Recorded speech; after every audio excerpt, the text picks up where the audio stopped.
Viral di akun TikTok @mamapehugel, video yang merekam seorang pemuda sedang berbicara dengan nafas tersendat sembari menggunakan selang oksigen di hidungnya. Video tersebut merupakan pesan-pesan terakhir Glenn Endrico Deng sebelum meninggal dunia.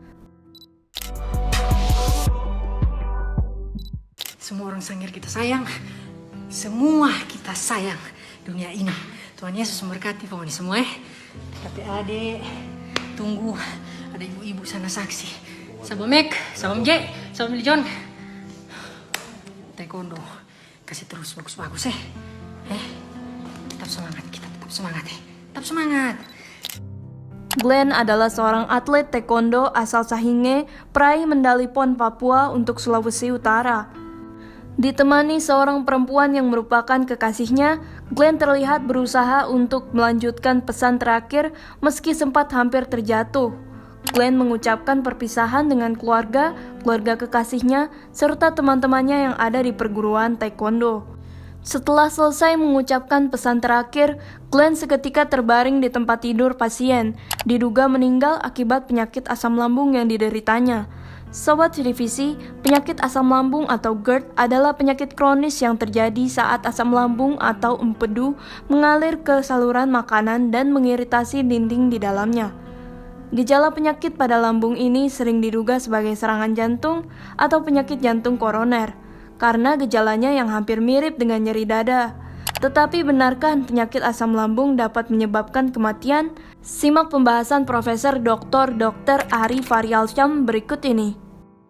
Ya, saya sebutkan tadi bahwa GERD itu terjadi yaitu ketika asam lambung itu balik arah balik ke kerongkongan dan ke mulut kita ini. Jadi gejala utamanya adalah heartburn, panas dada seperti terbakar. Jadi pasiennya merasa panas dada seperti terbakar, kemudian sampai ke atas mulutnya pahit. Jadi itu dua gejala utama ketika seseorang itu mengalami GERD. Nah, gejala lanjutannya bisa saja terjadi karena ini sering dia asam lambung naik, bisa menyebabkan suaranya serak.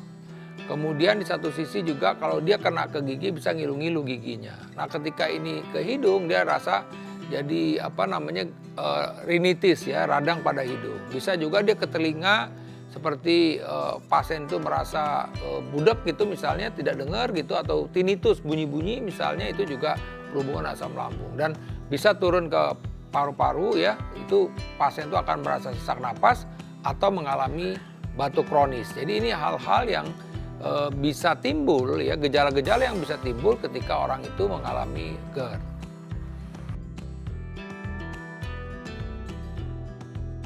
Prinsip utama ketika kita mengalami GERD, kita mesti tenang. Karena kalau kita tidak tenang, produksi asam lambung ditingkatkan, ujung-ujungnya GERD-nya bertambah buruk. Jadi oleh karena itu mesti ketenangan. Kemudian apa? Kalau kita memang mempunyai antasida, sebaiknya dikonsumsi aja antasida. Atau obat warung itu untuk menetralkan. Syukur-syukur kita masih punya stok obat penekan asam lambung seperti omeprazol, lansoprazol, itu bisa kita konsumsi untuk menekan asam lambung tersebut begitu. Jadi ini upaya-upaya yang bisa dilakukan. Kalau memang nggak ada apa-apa, minimal minum air manis gitu, air gula, itu minum yang untuk menetralkan. Jadi upaya-upaya penting. Yang penting sekali lagi adalah tenang.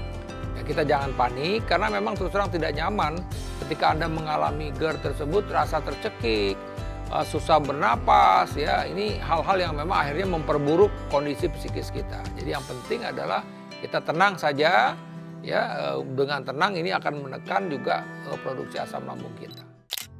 Penyakit asam lambung bukan tergolong penyakit yang mematikan, tetapi jika berkomplikasi dan tidak segera ditangani bisa berbahaya.